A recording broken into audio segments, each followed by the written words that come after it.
Haleluya, saudara yang kasih Tuhan, puji Tuhan jikalau kita masih boleh menikmati berkat Tuhan. Saudaraku, hari ini saya akan berbicara tentang bagaimana manfaat daripada teguran yang nyata, daripada kasih yang tersembunyi. Kita akan baca firman Tuhan dalam Amsal pasal 27 ayat 5 sampai dengan ke-6.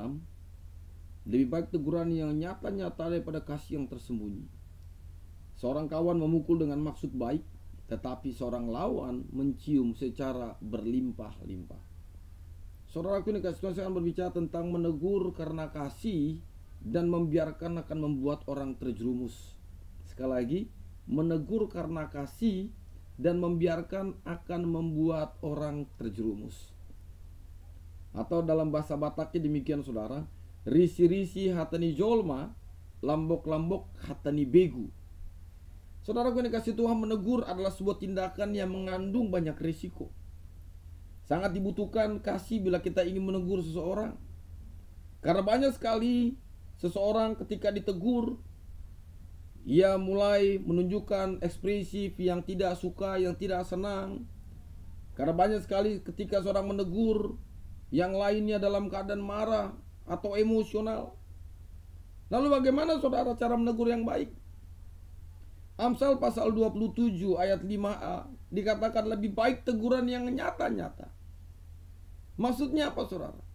Teguran yang nyata-nyata ini maksudnya adalah dengan penuh ketulusan, tidak dengan kemunafikan, tidak dengan dibuat-buat, tetapi dia tulus karena dia mencintai orang itu, karena dia mengasihi orang yang ditegurnya agar tidak jatuh ke dalam dosa. Teguran yang nyata-nyata itu seperti apa? Teguran yang jujur, terbuka, tidak dibuat-buat, tegas dan juga mengasihi. Teguran yang nyata sama dengan teguran yang dilandasi dengan ketulusan. Teguran yang nyata dilandasi dengan kejujuran. Teguran yang nyata sama dengan teguran yang dilandasi dengan ketegasan dan juga kasih. Saudara aku dikasih Tuhan, ingat, mengasihi bukan berarti kita harus selalu setuju, harus selalu mengiyakan, harus selalu tersenyum manis. Untuk mengasihi diperlukan teguran yang dibungkus dengan kejujuran. Untuk mengasihi diperlukan teguran yang dibungkus dengan keterus-terangan, dengan keterbukaan, tanpa adanya pura-pura, tanpa kemunafikan saudara. Jadi kalau saudara menegur orang hanya ingin saudara dihormati, saya rasa itu bukan teguran yang baik. Jikalau saudara menegur seseorang hanya jikalau saudara ingin dipandang, itu juga tidak baik. Tetapi sekali lagi saudara, saya mau katakan teguran harus dilandasi dengan kasih, tanpa ada yang namanya kepura-puraan. Amsal pasal 27b dikatakan daripada kasih yang tersembunyi, tidak adanya kepalsuan, tidak adanya kemunafikan, tidak dapat membunuh karakter seseorang. Sekali lagi saudara, menegur karena kasih sama dengan karena mengasihi orang yang ditegur agar tidak terjerumus ke dalam berbagai macam pencobaan. Tuhan ingin semua orang selamat. Dia tidak ingin seorang pun mati dalam dosa. Yang Tuhan inginkan bahwa manusia hidup dalam keselamatan, bukan hidup dalam keberdosaannya. Saudaraku yang dikasihi Tuhan, menegur yang dilandasi oleh kasih atau menegur karena kasih sama dengan menempatkan kasih di tempat yang tertinggi, dan emosi atau amarah itu ditempatkan di tempat yang paling terendah atau yang paling bawah. Saudara, Tuhan memakai anak-anaknya sebagai penyambung lidah agar setiap orang tidak hidup berpusat kepada dirinya sendiri, dan tentu saja mereka kembali kepada Tuhan. Lalu bagaimana cara agar kita bisa menegur dengan baik? Bagaimana caranya menegur yang baik dan penuh kasih itu? Yang pertama saudara, dengan sikap bijak dan peka pada waktu yang tepat. Dengan sikap bijak dan peka. Jadi tidak sembarangan saudara.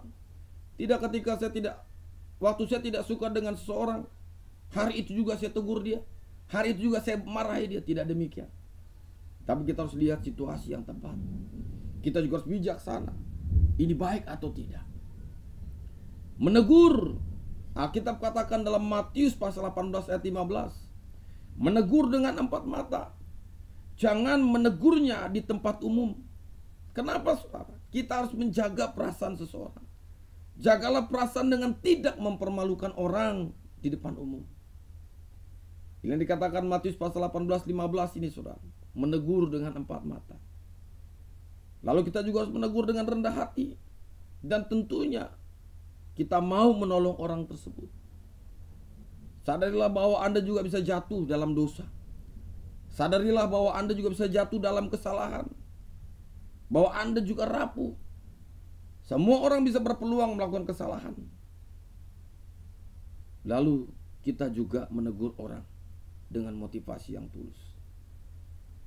Saudara yang dikasihi Tuhan, orang yang ditegur dengan kasih akan lebih mudah menerima teguran yang ditujukan kepadanya.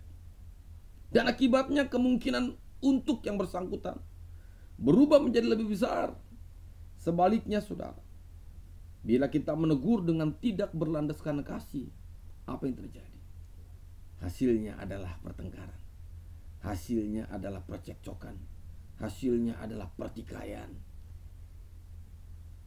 Pertengkaran, percekcokan, pertikaian bukanlah tujuan akhir yang ingin kita capai.